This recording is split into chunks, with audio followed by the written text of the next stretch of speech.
waiting. It's, we've had a few technical problems. So for those of you who've been sitting on Hot Metal's Facebook page waiting for 20 minutes, thank you very much. To those of you listening on the podcast, welcome back. And our guest, with some ado, but the ado is over, so no further ado, is Donnie Vie. How are you, Donnie? Okay. How are you? Yeah. Really well. Now, doing the normal research that you do for an interview like this, the normal, musician interviews and stuff. And then I listened to that song, All My Favorite Things, and I realized that there's a much bigger story here. There's probably one of the, a great untold lockdown narrative, a pandemic, story about that's sort of buried in the lyrics of that song. Can you fill in a few gaps for us about what happened to you before the pandemic hit and what happened after? Yeah, the song, I didn't bury anything. It's right there right there on the table. It's just when the pandemic came, it became more universally have more meaning to everybody, than just me. I was another near-death experience. I was in the hospital, and the doctor said I was going to die and all this and that, and then obviously I lived through it, and the conditions of how I was being permitted to live and survive weren't really conditions under which I could see myself living my life. And so that's why I wrote that song. I'd rather take my chances living my life than to live some life that's no life at all, at least for me. And so that's what the song is about. And then the pandemic came, and then it kind of could have a meaning to everybody there at that point. You know what I mean? I read scared and Sorry, I feel all right, but I'm not okay. Why would I choose to fight? The same thing happens anyway. I won't let nothing clip my wings. I'd rather take my chances in the dark. You're painting a story of a pretty serious illness there. What sort of situation and what sort of affliction leads you to a place like that to write a song like that?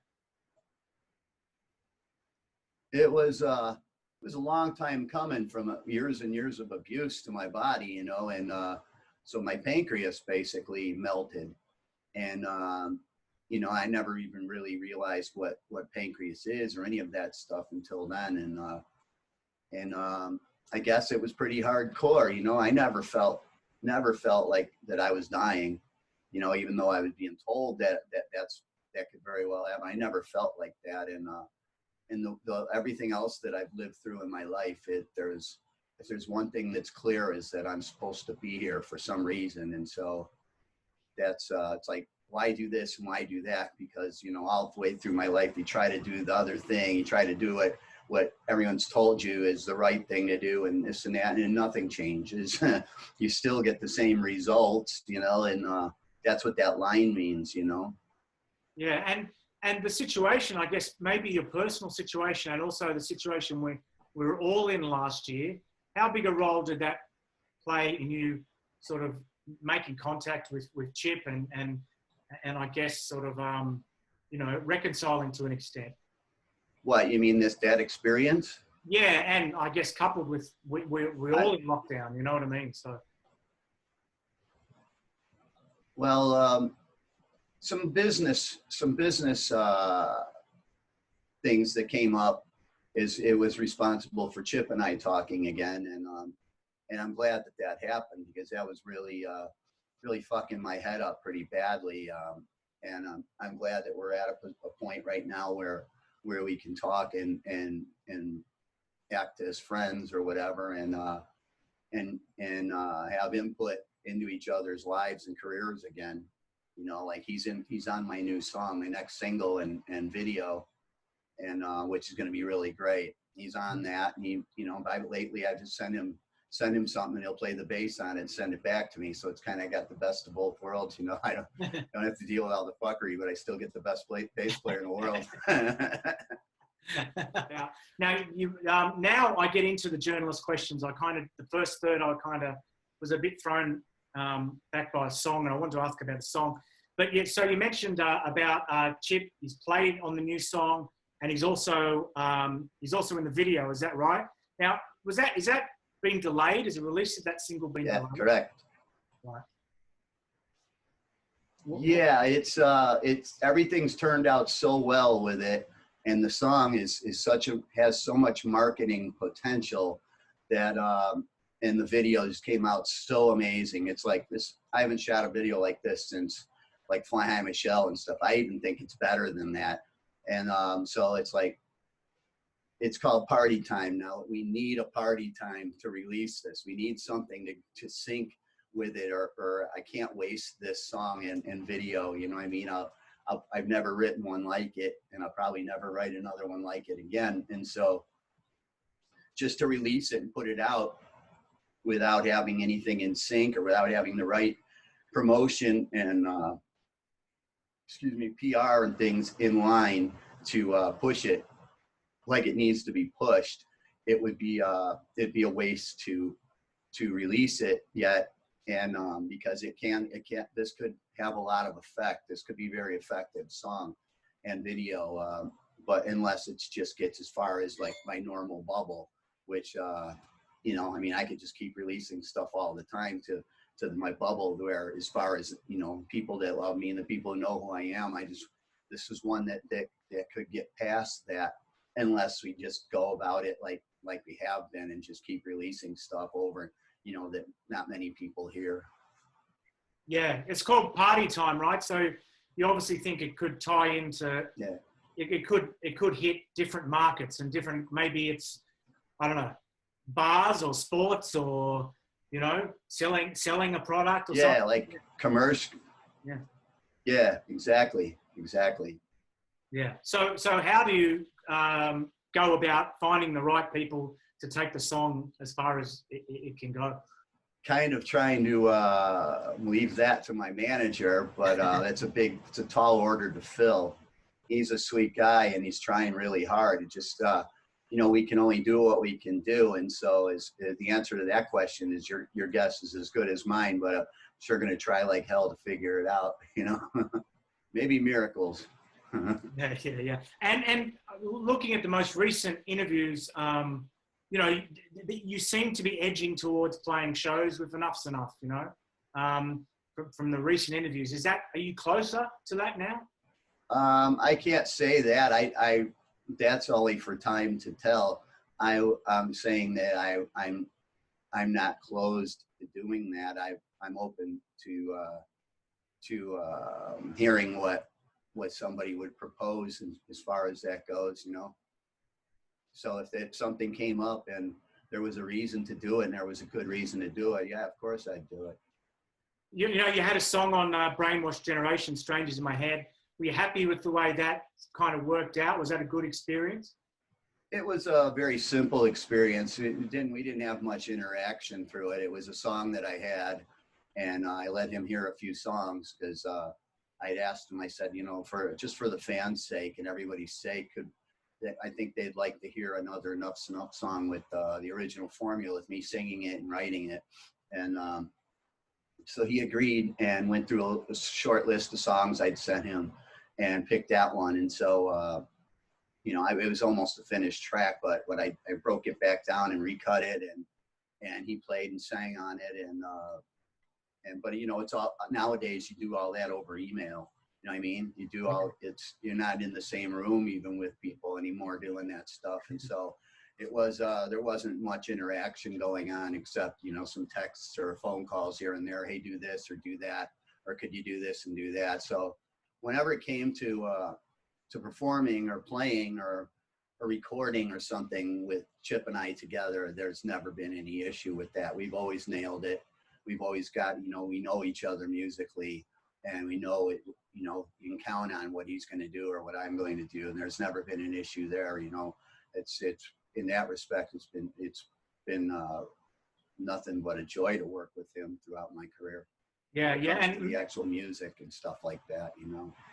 And with the back catalogue being released, that means you're going to be working together anyway more, doesn't it? I mean, you'll be doing promo for that, and you'll be you'll be working together anyway?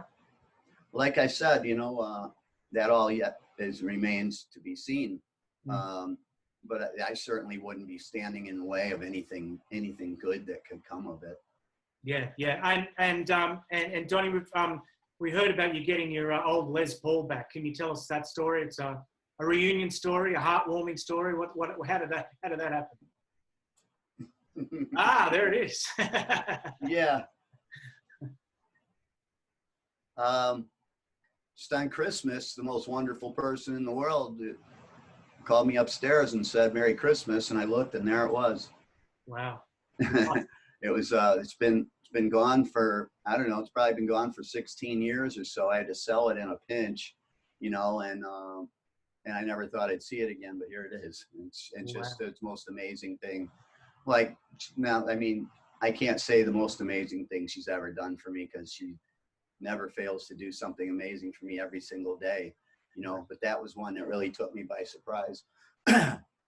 Wow. And do you know how it was tracked down, or would you rather not know? You want to keep the magic, the surprise about it, I can use my imagination and imagine a lot of effort and resources went into getting it. A lot of that is for me to hear or know exactly. It just brings more guilt, makes me feel guilty, and all the hell that she had to go through to get it. And so, my motto has always been, what I don't know won't kill me. You know what I mean? So I don't go looking for trouble. If she wants to tell me, then that's fine. If she doesn't, I'd rather not hear all the unpleasantness that went involved in it. You know what I mean? All I know is here it is. She's upstairs. It's right here, and things are okie dokie. This is the fun bit, because this is where the readers and the fans submitted questions on Facebook. Okay, so Chris Lachlan says a new thing is a belter of a song. Good Aussie word there, a belter, or actually an English word as well. Do you ever get bored of singing it? Oh, never. No, I sing it in my spare time all the time. I'll just sit around, pick up the guitar, and start singing new things. Thanks, Chris, by the way. It is a pretty cool song, and I remember how it struck me the first time I heard it finished, or the first time that the idea came to my head for the song. And I remember how cool that was. It was like, holy shit, this is really cool, But it's a long time ago, and I've written so many more since then that are really cool, and that I haven't sang 150,000 times. You know what I mean? Wow. Next question is from Dave. Thank you, Chris. Next question. I think it's a cool song too. David Donaldson says, "How did you guys hook up with Derek and Vic? Did Gino bail and you had to find a replacement?" It was through early management that we had. That was a bad experience, but through that is where Derek came in. Vic, it was just trial and error with different guys coming in the revolving door until one stuck, and he stuck. He's very professional and had the look and did his job very well, and that's kind of what we were. Once Derek was in, that's kind of what we were looking for. You know what I mean? And that's how he came into it. It's kind of like, it's sort of found myself in that position where there was my guitar player and my drummer. It's not that I went out and seeked those guys out. It's just the way that things worked out, and that just became my drummer and guitar player. Fantastic. And Renee Scroggin says, "Do you favor piano or guitar?" You just broke up. Do I favor playing the piano or the guitar? Yeah. I can't. That's a question. Actually, neither, because I suck on both. I suck on both. Yeah, it's a good answer. Okay. Zark. I'm good at playing the fool. Zark says, "Any plans to tour Australia?" That's one of my one of my wishes. I want to come there. I've never been to Australia yet, and I'd really like to come. And I've had some amazing fans from Australia, and they keep in touch. And it's a beautiful place, and I've always really wanted to go there and do it. And we talked about it last year, but then the pandemic hit, and so I don't know. Just like everything else, it's up in the air, you know, but I would love to come. Jay says, is the guitar that you're playing in Right by Your Side the same one Diana just got back for you? I do believe I had Derek playing it for Right by Your Side in the video. It's the same one, but I had him play it because I didn't want to see any more of these Kramer cock rock guitars and shit in my videos, you know. So I said, here, play the Les Paul. This looks cool. This looks cool. It makes you look cool. You know what I mean? And it did, but yeah, it's the same one. Last question from Ben Fogarty. He wanted to talk about the magic in the studio during the recording of the album Strength. What was it like in the studio? Was there anything special? And he's also curious about your thoughts on Oasis, given the kind of things that the two bands had in common. They're different as well, but they had things in common. So there, two questions in one. And that's it. Oasis. I love Oasis. I love Oasis. I think they're fantastic. I love the guy's voice, the songs, everything. What they do or did is right down the strike zone of the kind of shit that I like and grew up liking. So yeah, they're fantastic. And what was the other part of that question? He said he thought that he on the album Strength, he said he heard magic. He wanted you to take him inside the studio. Oh. Yeah. Well, the most magical thing about it is we finally were out of our hometown and we made that record out in LA and all of the craziness. And at that time we were pretty special things. So there was a lot of debauchery and a lot of fun going on around us while making that record. And we also I had a chance to work with a really good producer, Paul Lanny. And we got to really sit there and explore the songs more, which is really appeals to me than just plugging in with a couple of guitars, you know, and banging out another version of the first record. I liked that, taking it to the next level. And there was a lot of magical things in there. I played instruments I've never even seen before in that thing. And a lot of people still tell me that, you know, how great they think that record is. But every time I go into the studio, I see things that I witness things that are as closest thing to magic as you ever could imagine. The way certain things just all of a sudden click and gel, and it's like, wow, it's like abracadabra. You know, that's just that right one thing or this right thing just completed it, and all of a sudden it took form. You know what I mean? And you know, because all these songs, they don't start out like that. They start out as an idea. And when they finally, and you record it and you record it and you record it and you're playing the instruments and this and that, and you're like, it's work. All of a sudden, something will hit, something will trigger, and bammo, there it is. It's like, oh man, that's so great. You know? Yeah. Well, we've kept you for quite a while there, Donnie, and I really appreciate your time, and thanks for putting up with the technical problems. I just wanted to, last year was pretty terrible for everybody, I guess, but it sounds like for you, there were some positives out of the last 12 months. Is that right? Yeah, last year was, as far as I'm concerned, was great. I hate to say that though, but it didn't really damper on anything that I was doing. And, you know, I mean, I'm a homebody. I love to just be recording and writing and doing like normal things now that I've never got a chance to do, you know, like being part of a family and the best that I'm capable of being.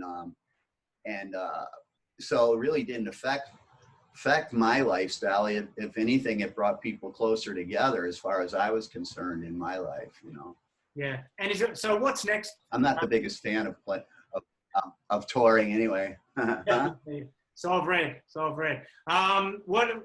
What's the next big thing for you, Donnie? Like, what would you like people to know know about? If there's one thing you'd like people to be aware of, what is it? This next song and video, I'd like a lot of aware. I believe that if enough people hear it, I believe that this one has a chance to do something and be a game changer, or not.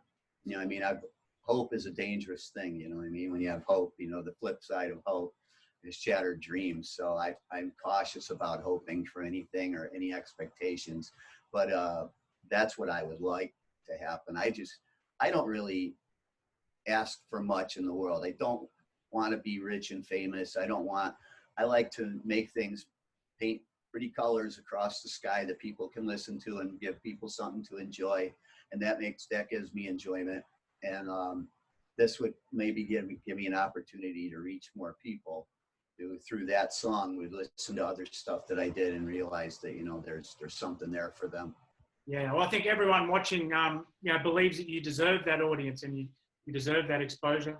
So let's hope the strategy's right and it reaches as many ears as possible. We'll finish up with for the listeners and one more song. I don't know if I deserve it. I do know the songs deserve it. Yeah. How do they come to you? One new song? How does a new song come to you? Yeah. Many different ways, or is it one way? The simplest way to say that is God beams it into my head, and then it's time to go to work.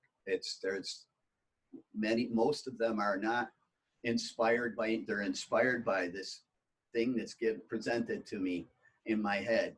When I hear it, I know this is the next thing I'm supposed to be doing. And it's just a relationship I've had with God or whatever is out there that works with me or through me for so many years. I don't think twice about it anymore. I know, okay, I get the message and I get to work. And, you know, it just gets a little more difficult after all these songs and years to keep trying to find some way to make it new, make something newer than what I've done before, you know, because you get bored with all of that, you know, doing the same old thing, you know, another great song, another great song, another great song. You know, I mean, it's like the best pizza in the world, you know, after enough slices, you know, it's like, okay, I've had enough of that. I'm going to try something else, you know? And so, but there's never any question of how this works with me. It's hard for people to understand, but it is the case. Something is working through me. Did you ever worry that it had dried up, that it had stopped? Have you ever worried about that? It had for a couple of years. I just drained myself and beat myself up, and just life had beaten me up so badly that that whole frame of spirituality and stuff just disappeared out of my life, and it just became dark and ugly and lonely, and then, you know, I did a lot of praying, and you know, a few circumstances came to be that put me in a position of where I was on the right track to fixing a lot of those things. And throughout that time where I had to just focus on nothing but my physical aspects, my health, my mental health, things like that, not one song idea came to me, nothing. I hadn't picked up the guitar or sang a note in years. And then when I got to the point where I felt alive again, I felt better, and I felt like, okay, now what? You know, are we going to do this again? And instantly my question was answered, and the Beautiful Things record just came pounding at me one after another, all those songs, and got to work.